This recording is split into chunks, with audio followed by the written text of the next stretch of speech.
All right, let's go ahead and finish up our overview of American Romanticism. So, during this time in America, there's incredible advances regarding technology and industry. So we see here, steamship travel becomes safer and more common.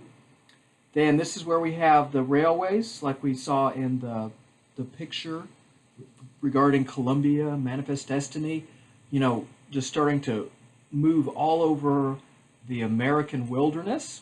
The telegraph, like we saw. The rotary printing press, yes.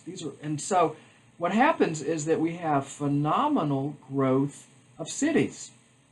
The population of New York City increases by 6 times. In Chicago, this is crazy. During this time in American history, it increases by 25 times. Wow, this is amazing. And this is also when, in American history, we have incredible immigration. We have all these immigrants coming over and participating in this idea of self-definition, freedom, unlimited progress. People are starting to hear about this and they're like, wow, I want to be part of this. Manifest destiny. However, there's cost with our destiny.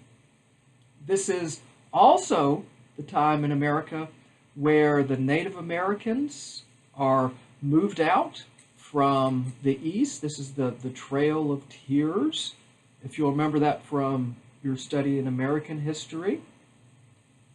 Then we have the Mexican-American War, where we go to war with Mexico because we want Texas and parts of New Mexico, what the state we call New Mexico, Arizona, right?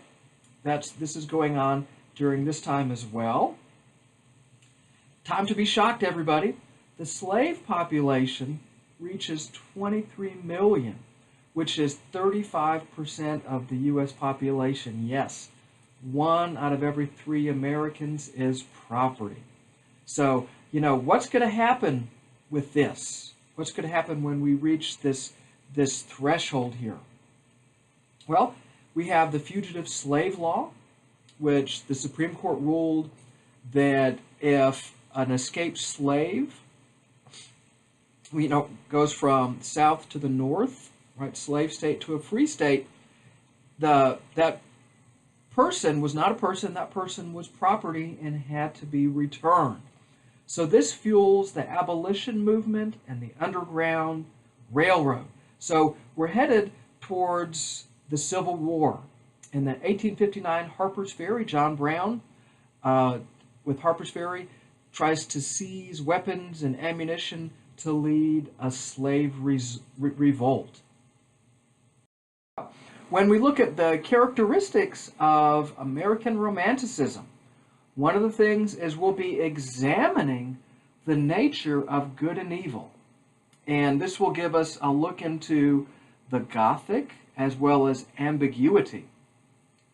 With Transcendentalism, we will continue our movement away from Orthodox Christianity, stressing the mystical as a way to arrive at truth, and again, nature as divine.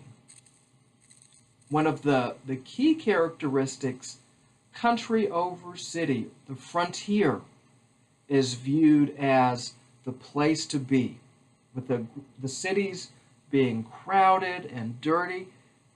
Even though people are living in those cities, millions of people living in those cities, they look to the frontier as a place of renewal and a place of freedom.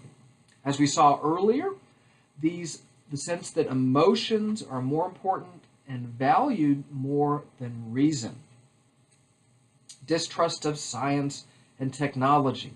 So you see that a lot of these ideas and concepts in Romanticism are in essence, of turning away from some of the principles of the Enlightenment.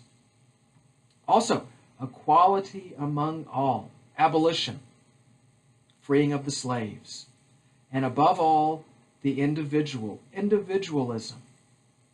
and the idea that society corrupts, and that if you had a person all by him or herself, that person would grow up to lead a more moral life than that person would if he or she was dropped into society. So again, these are just the puzzle pieces of American Romanticism. So as we start to go through the period literature, we're going to look at these different puzzle pieces and try to put them together to build this fabric of Romanticism. So, until the next lectures, be well, do good work, and keep in touch.